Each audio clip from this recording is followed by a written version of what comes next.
পশ্চিমবঙ্গ ভারতবর্ষের একটি রাজ্য, এটা আমরা সবাই জানি। শ্যামাপ্রসাদ মুখার্জি লড়াই করে ভারতীয় বাঙালিদের একটি রাজ্য এনে দিয়েছেন। সেই রাজ্য আমাদের আজকের পশ্চিমবঙ্গ, ভারতবর্ষের পূর্বে অবস্থিত এই রাজ্য। কিন্তু অদ্ভুতভাবে তাও এই রাজ্যের নাম পশ্চিমবঙ্গ। পশ্চিমবঙ্গ ছাড়াও আরও অনেক রাজ্য রয়েছে যেখানে বাঙালিরা রয়েছেন। ত্রিপুরার জনসংখ্যার বেশিরভাগই বাঙালি। ত্রিপুরাকে একটি বাঙালি রাজ্য হিসাবে ধরা হয়। প্রচুর সংখ্যায় বাঙালি রয়েছেন আসামে। দিল্লিকে মিনি ইন্ডিয়া বলা হয়, তাই দিল্লিতে প্রচুর সংখ্যক বাঙালি রয়েছেন। এছাড়া মেঘালয়, মধ্যপ্রদেশ ও ছত্তিশগড়ে প্রচুর সংখ্যক বাঙালি জনসংখ্যা রয়েছে। রয়েছে ঝাড়খণ্ডে, রয়েছে আন্দামান নিকোবর দ্বীপপুঞ্জেও। কোচবিহারের রাজকন্যা গায়ত্রী দেবী তিনি বিয়ে করেছিলেন রাজস্থানের জয়পুরে, তাই রাজস্থানেও বাঙালি জনসংখ্যা প্রচুর। এছাড়া দেশ স্বাধীন হওয়ার পর কর্মের খোঁজে বিভিন্ন জায়গায় বাঙালিরা গেছেন এবং সেখানে স্থায়ীভাবে বসবাস করতে শুরু করে দিয়েছেন। কিন্তু ভারতবর্ষের মূল বাঙালি রাজ্য পশ্চিমবঙ্গকেই ধরা হয়। পশ্চিমবঙ্গের রাজধানী কলকাতা। কিন্তু কি করে হলো এই ভাগাভাগি? পশ্চিমবঙ্গের মধ্যে উত্তর ও দক্ষিণবঙ্গের এই ভাগাভাগি কি করে তৈরি হলো, সেই কথাই আজ আমি আপনাদের বলবো। নমস্কার, আমি কৃষ্ণেন্দু সান্নিগ্রাহী।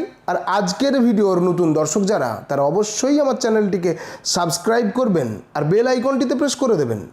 পৃথক উত্তরবঙ্গের দাবিতে ফের সরব হলেন বিজেপির এক সাংসদ।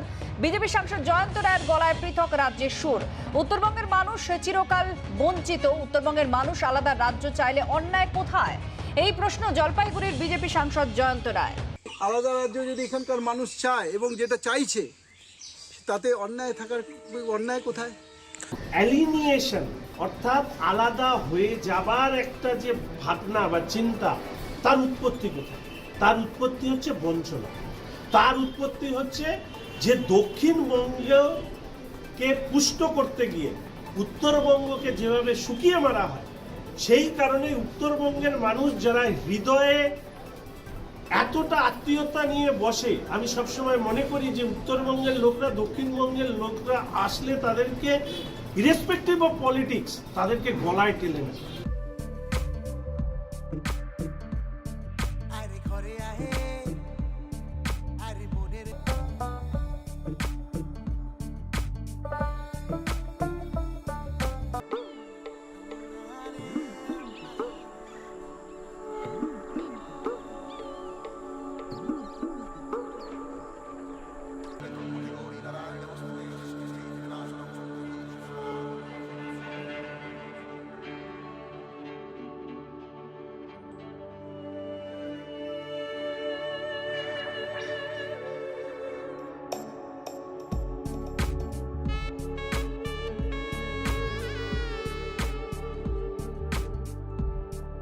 ভারতবর্ষের ইতিহাস যদি পড়ে দেখেন তাহলে দেখবেন বাংলা বলতে একটি রাজ্য ছিল।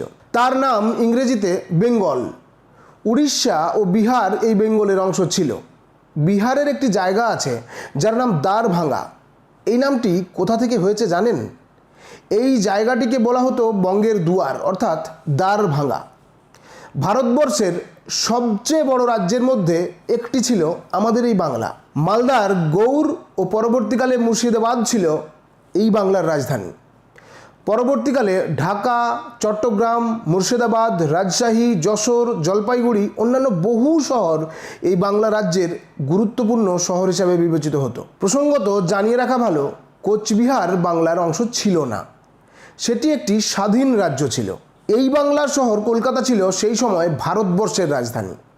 1905 সালে লর্ড কার্জন বাংলাকে ভাগ করেন, পূর্ব ও পশ্চিমবঙ্গ।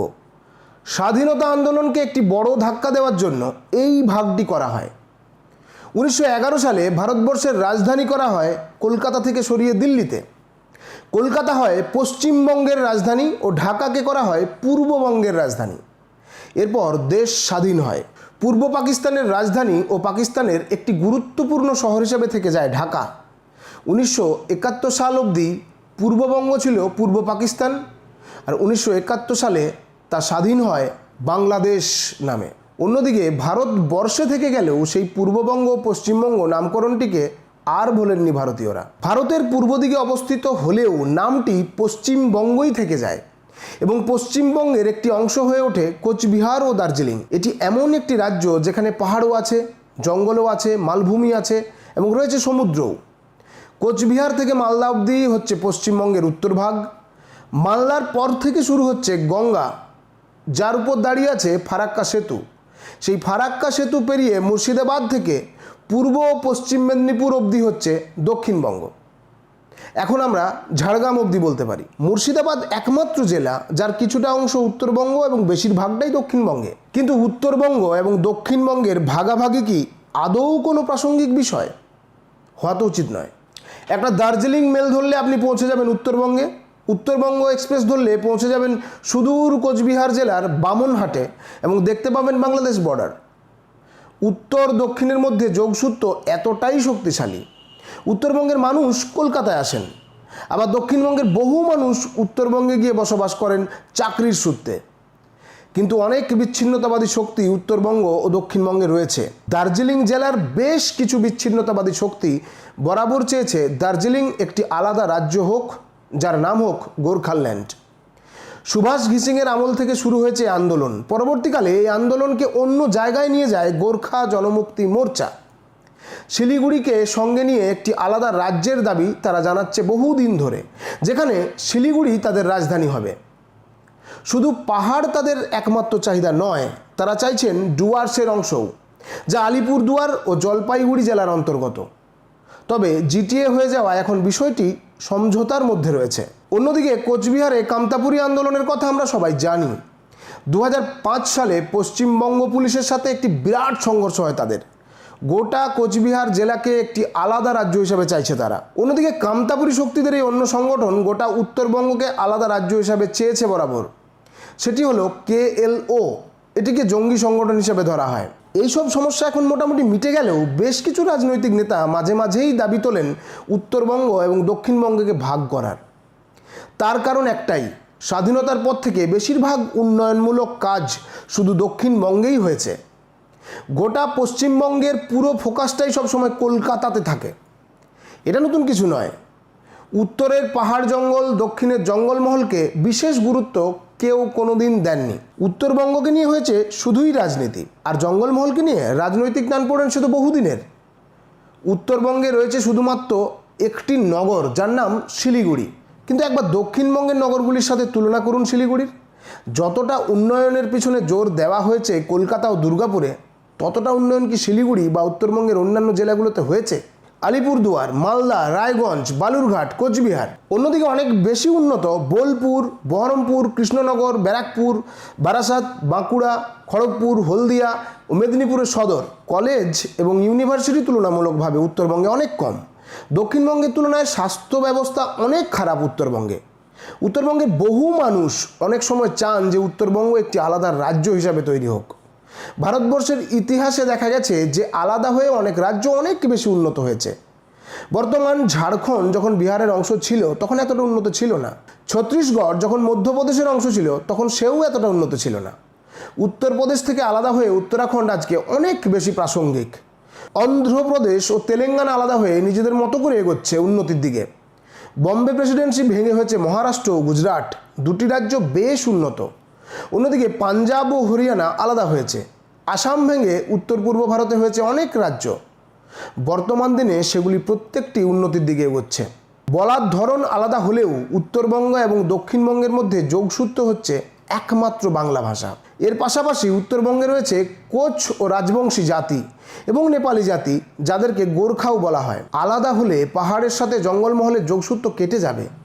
যে রাজ্যের পাহাড় আর সমুদ্র একসাথে যুক্ত ট্রেন বা বাস চলাচলের মাধ্যমে, সেই রাজ্য হয়তো অনেকটা পিছিয়ে পড়বে।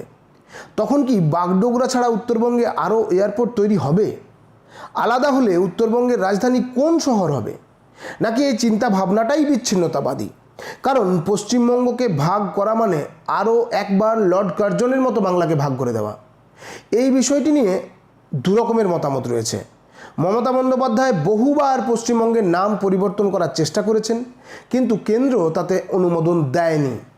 আগামীতে কি হবে তা আমরা জানি না। রাজ্য সরকারের অনুমতি ছাড়া কোনো রাজ্যকে কেন্দ্রীয় সরকার ভাগ করতে পারেন না, কারণ বিলটি আগে বিধানসভায় পাশ করতে হয়। দিনের শেষে উন্নতি হচ্ছে সবচেয়ে বড় কথা।